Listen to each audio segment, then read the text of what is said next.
Hello everyone, thank you for joining us at this news hour on Equinoxe television live from our headquarters in Cameroon's economic capital, Douala.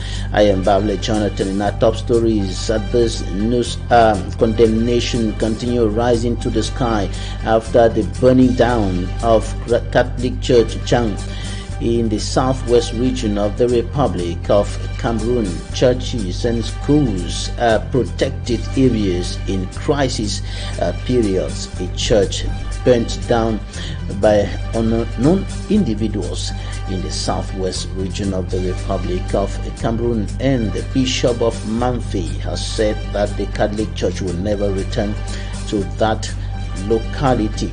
Also in this newscast, we're going to show you the very bad state of the road linking Maru and Kuseri in the far north region of the Republic of Cameroon.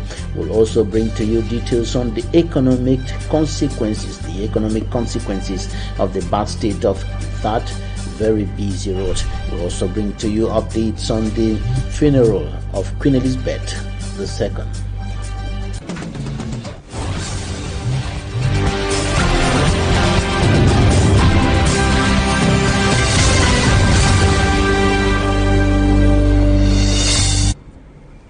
The Bishop of Mamfe in the southwest region of the Republic of Cameroon says that the Catholic Church will never return to Chang village after the parish building was set ablaze by unidentified individuals, and the Catholic priests and other persons have been condemning the attack on the church. The church or churches and schools are known to be protected areas during crisis, but schools and churches have repeatedly been attacked in the two English-speaking regions of the Republic of Cameroon in socio-political and security tensions for close to 6 years today, and the attack and burning down of Catholic Church Chang came to as the high point of the attacks on protected areas in the crisis-stricken regions. Smanjik and Gabriel has more.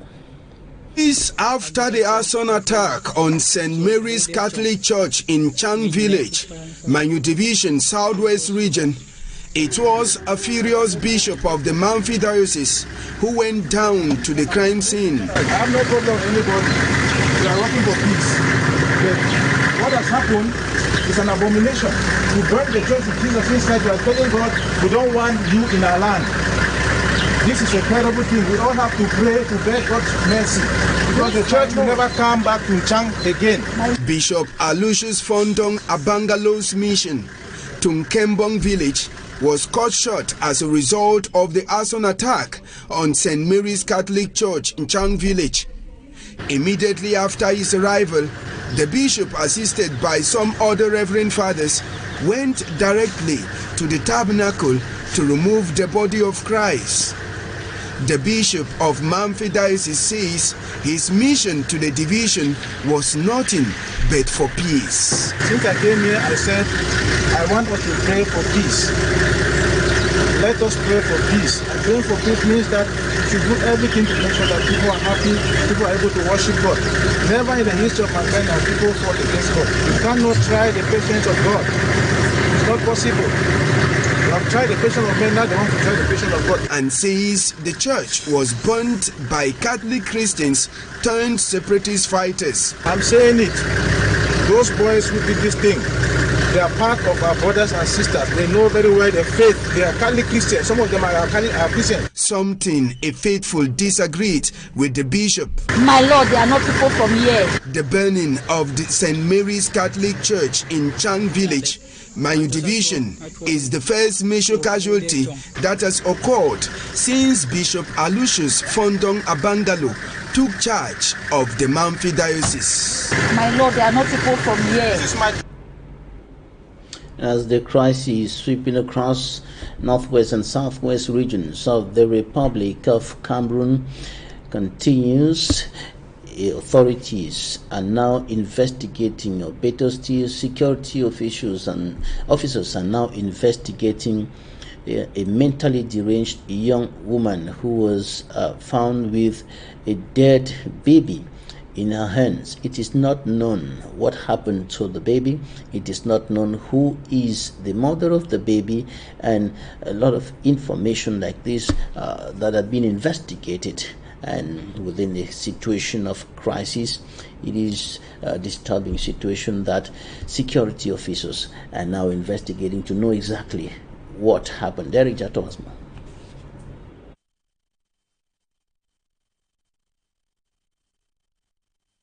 With details on a discovery that is unusual, especially in a crisis situation like in the northwest and southwest regions of the Republic of Cameroon.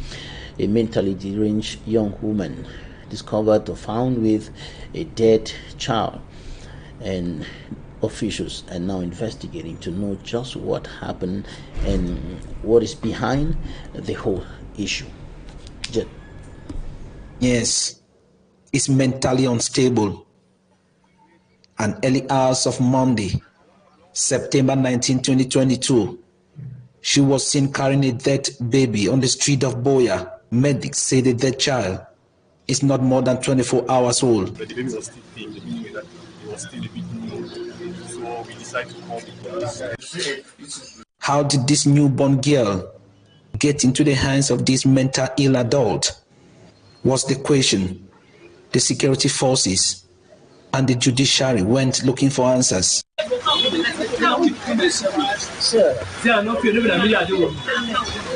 To Barrister Loctabo Evans Tingom, the perpetrator has committed murder. The law should take its course, because what does the law say? If you kill a child, it is murder. We all know that. If you throw your own child, it's still punishable by the penal code. The medical personnel working in the hospital in which the baby was brought tried questioning Juetop Agnes to no avail.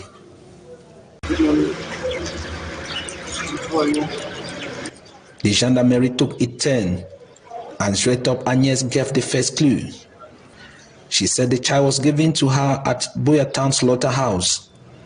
Someone came out from a car and gave her the dead baby and money.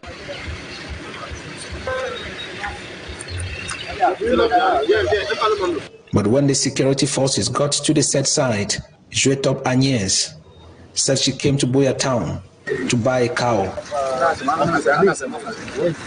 It is still frustrating. The next stop point was at the old GCE port entrance. The first port Juetop Agnes was seen with the dead baby.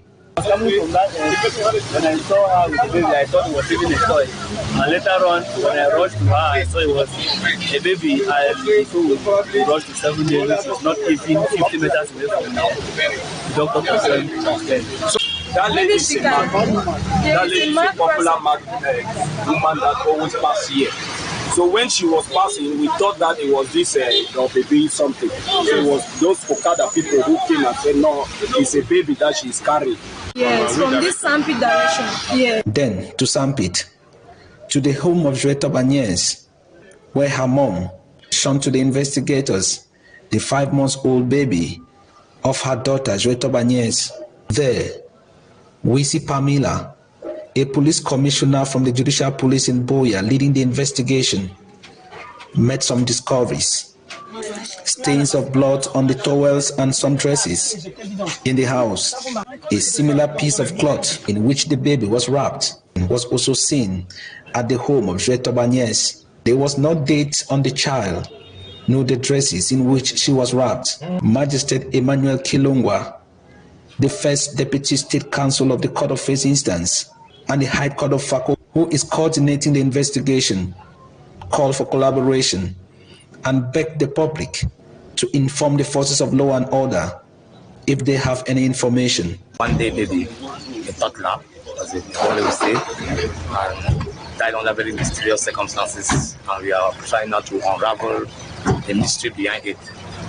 I think that is all for now. I can say they will need a lot of information now from the public to help collaborate and help us get the culprits who are committed such a heinous act.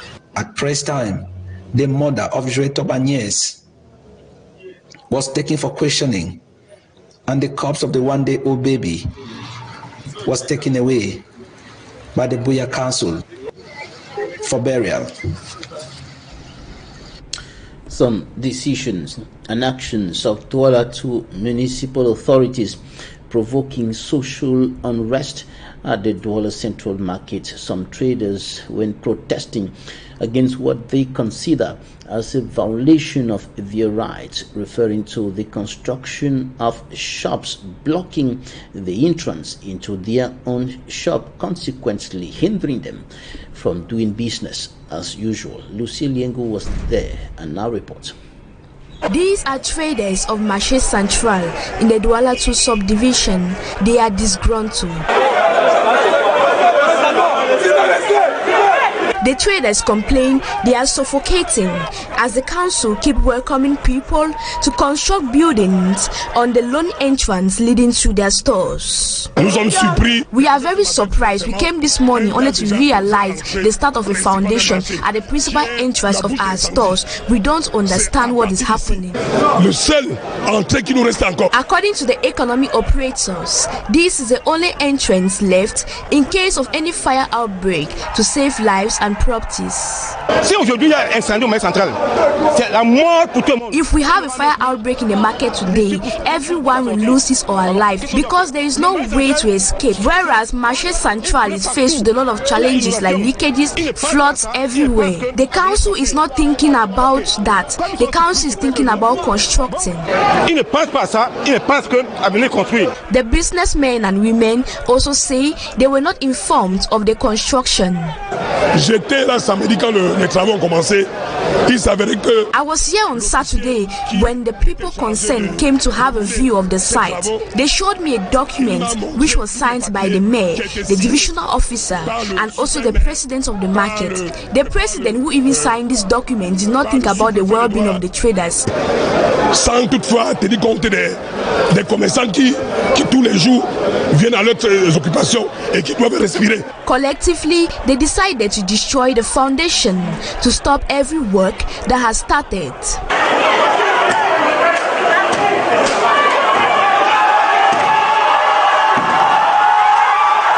The population is calling on the government to see into their plight. Coming up, Equinoxe takes us through the nightmare of driving from Marwa to Kuseri in the far north region of the Republic of Cameroon. The road is in a very deplorable state, and commuters are now taking 3 to 5 weeks to cover the 260-kilometer stretch of road, and they are saying that the bad state of the road is exposing them to the risk of being attacked by armed robbers and Boko Haram militants. His report. This is just how impassable the 260-kilometer stretch of road linking Marwa and Kuseri is. You can see how cars are standing here, a lot of cars. More than 200 cars standing around. There's nowhere for them to go. The road users are compelled to spend 3 to 5 weeks on this road before reaching their destinations. Since Marwa, we have already have more than 3 weeks here. We have nothing to eat with drivers. To reach in Kusiri, we have already made more than 3 weeks. Apart from hunger, they are often victims of highway robbery and Boko Haram attacks, since they are often abandoned here by security forces, according to the stranded persons.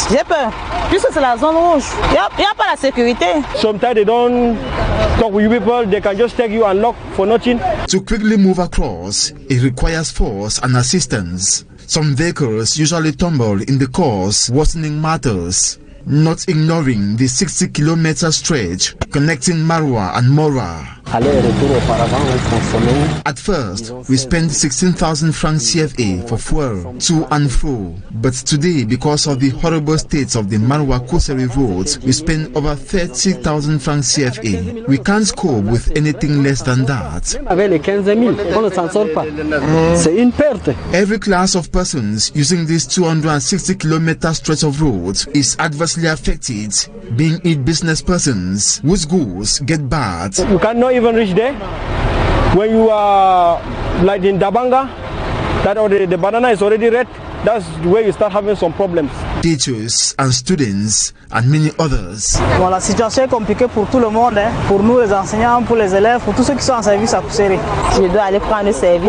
A situation that gets more and more complicated daily, with the road users imploring help from authorities. You people should see the way we are suffering here.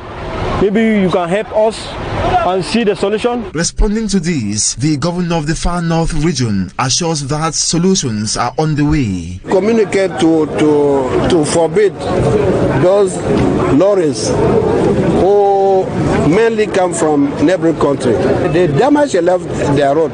This is for period of the rainy season, and you know that the World Bank is on duty to fetch way of means to rehabilitate this road. Until the assurance comes real, those plying these roads have no other option but to nurse hope, patience, and continue struggling. And the adverse economic impact of the bad state of the Marwa Kuseri road in the Far North region of Cameroon is enormous. Traders say they're incurring loss in hundreds of millions of francs CFA because of the bad state of that road. For me, Armstrong Sander has more. Because of its deplorable nature, the economic impact of the Marwa Kuseri stretch of the National Road Number 1 is devastating. In real terms, the loss is estimated in hundreds of millions of francs CFA by traders and drivers. The muddy and bumpy nature of the road, repeated road accidents, bad weather, and multiple control posts all slow down transportation, getting deliveries and supplies behind schedules, and goods expired. Since Marwa, we have already have more than 3 weeks here. To reach in Kusiri, we have already make more than 3 weeks. Yes, we have a lot of problems with them. When we reach there, sometimes they don't talk with you people. They can just take you and lock for nothing. That is not your fault. You have already suffered en route. But sometimes you have not reaching. You cannot even reach there. When you are like in Dabanga, that the banana is already red, that's where you start having some problems. So for them, when you reach there, you don't have anything to talk with them, they just lock you up. Nous payons toutes nos taxes, mais l'état de la route n'est pas bien. Traders say the situation is even more disturbing given that no physical considerations are made. Visiting the site, the Far North Regional Governor Mejiawa Bakari acknowledged the extremely bad and preoccupied nature of the road. With assurances from the Ministry of Public Works, the governor said feasibility studies were done and rehabilitation will begin as soon as possible. As a temporary measure, he ordered a ban on the circulation of heavy-duty vehicles. This is the rainy season, and you know that the World Bank is on duty to rehabilitate this road, and we do think that we must forbid those lorries to come and damage our roads. While waiting for the promised rehabilitation, users, notably transporters, traders and consumers, say the nightmare and the negative economic impact continues on the Marwa Kuseri stretch of the National Road Number 1. Several schools, both secondary and primary, are facing a lot of challenges, especially schools that are in the hinterlands, but also some that are in urban areas. Infrastructural and staff or personnel constraints are making the teaching and learning process in many of those schools very difficult. And this is the case of a school that is the government bilingual high school Biakwa in the west region of the Republic of Cameroon. The school officials have been compelled by these difficulties to increase the Parent Teachers Association PTA fees to 25,000 francs CFA. Details with Annabila. Government Bilingual High School Biakwa in the Neke division of the Central Region The school is faced with several difficulties, such as insufficient teachers. Lycée de Biakwa, according to the principal, has no German teacher, just one French teacher for the entire school, and inadequate sporting equipment. The school administration has resorted to recruiting part-time teachers. We spend 600,000 francs every year to pay our 14 part-time teachers. We have electricity problems here, so we had to get batteries to light up the school. We have no choice than look for other sources of energy because there is ICT which can't be taught without electricity. In order to pay the part-timers, PTA levy has been increased. Parents in the Biakwa village say the situation is difficult with the hard times due to poor climate and bad roads, making it difficult to cultivate and evacuate cocoa, which is their major source of income. We harvest a bit of cocoa and sell, then we go and see the head teacher and plead with him to accept the little we can afford.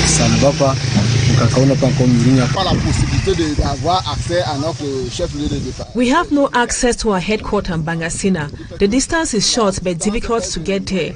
We are struggling with our hands and obsolete equipment to do what we can. Every Thursday we come and arrange the road so that bikes and cars can get to our village. The population of Biakwa and Gura have taken upon themselves to take the road with obsolete equipment so bikes and cars can go through to Mbangasina and make life bearable for the villagers. Infant and maternal mortality rate remains high in the Republic of Cameroon, and to turn the tide, some health stakeholders met in Kribi in the south region of Cameroon to discuss on how they can tackle the problem at the roots. Immaculate Fogue has more. The complications women suffer during and after pregnancy and childbearing contribute to the high rate of mortality. Most of these problems arise during pregnancy, while others may be present before pregnancy but worsen during pregnancy. According to statistics, 41 out of 1,000 women die while giving birth, and 48 newborn babies out of 1,000 equally give up the ghost. We need stakeholders to put their hands on deck. We need to set objectives and try as much as possible to achieve them. This will go a long way to reduce the high mortality rate.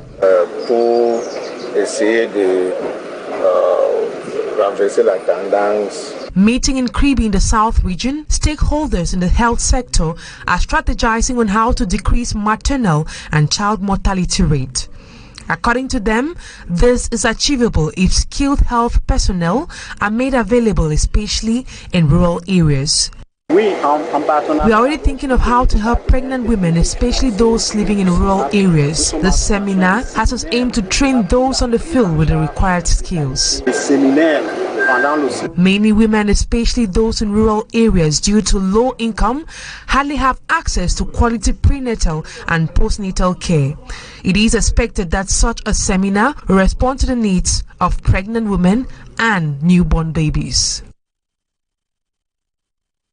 Dr. Christopher, former Senior Associate for African Regional Director at the National Democratic Institute for International Affairs, calls for better and greater partnership between stakeholders in the area of democracy on the African continent. He says that this partnership is what is going to pave the way for a stronger democracy in African countries. And he was speaking during a colloquium on democracy in Senegal, in Dakar, and he was speaking during that colloquium highlighting this point on effective partnership between stakeholders, both public and private. And he also said that those who are in power should not see those on the other side or in the civil society as enemies, because they are working for the same goal.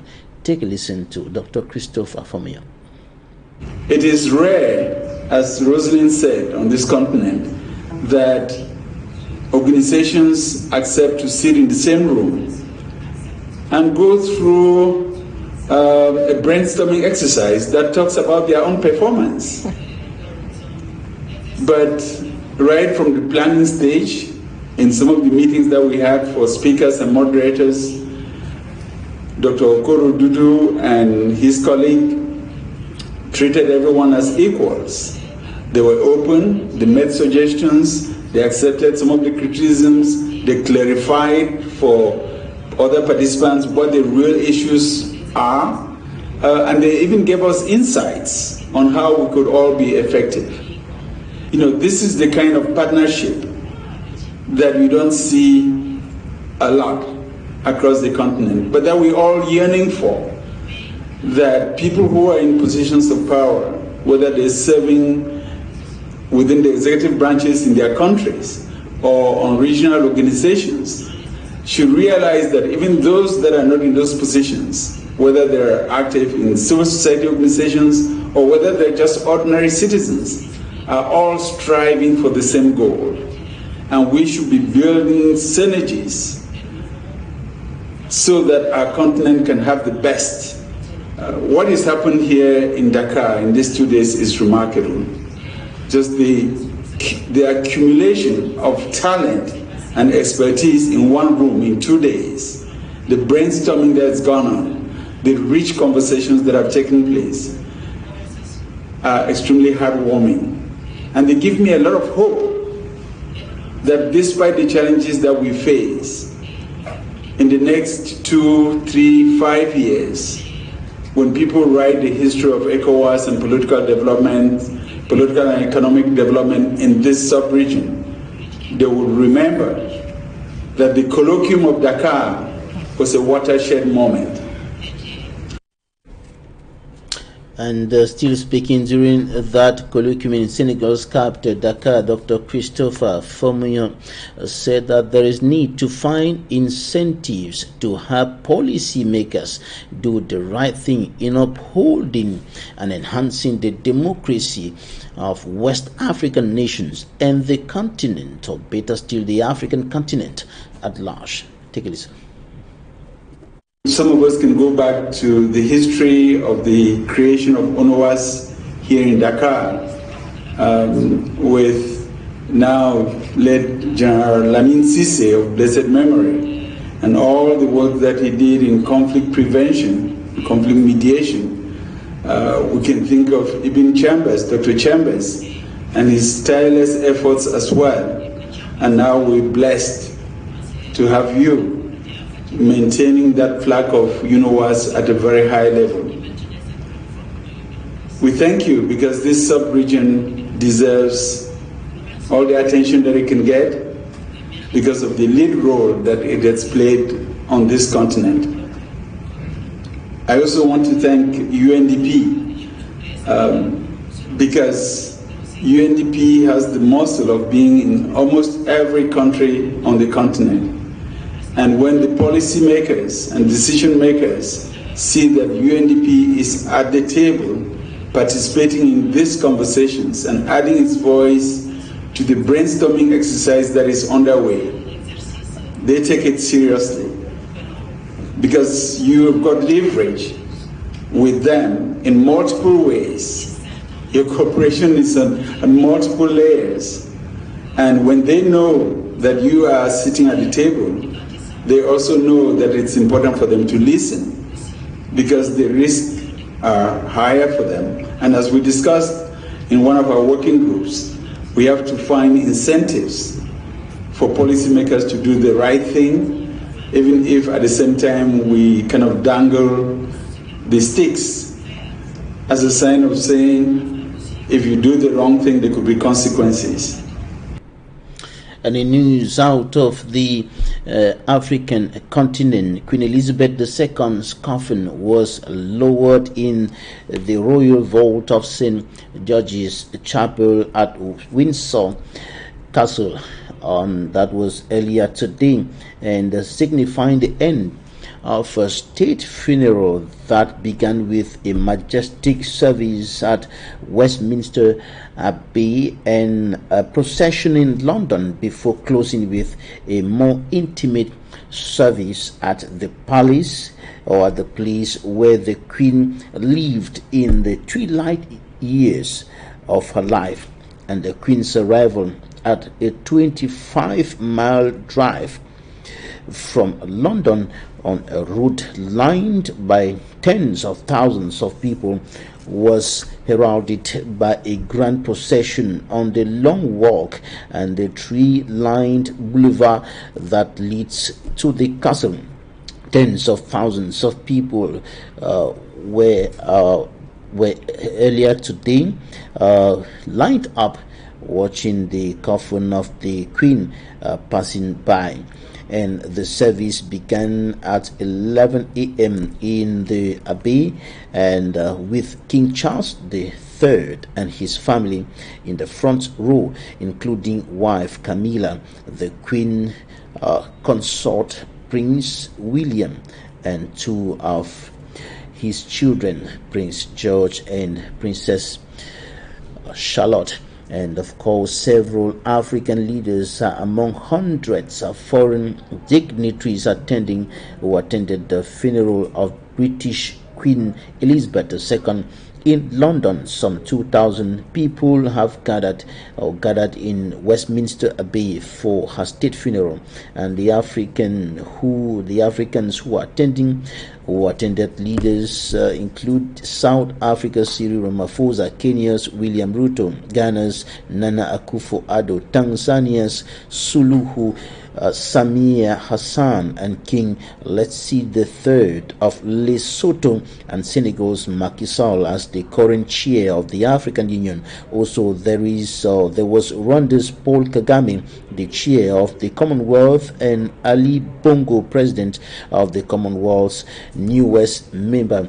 Gabon. Some Sudanese activists have criticized the decision to invite Sudan's military ruler, General Abdel Fattah al-Burhan, and President Paul Biya of Cameroon was represented by Prime Minister and Head of Government Chief Dr. Joseph John Gute. Nigeria's representative was the Vice President Yemi Osinbajo, while Foreign Minister Frederick Shava is in London on behalf of Zimbabwe, which was left the Commonwealth. And of course, this is where we're going to end this evening edition of the news on Equinoxe Television. Thank you for staying with us. Equinoxe comes up next, live from Cameroon's political capital, Yaoundé. Stay with us.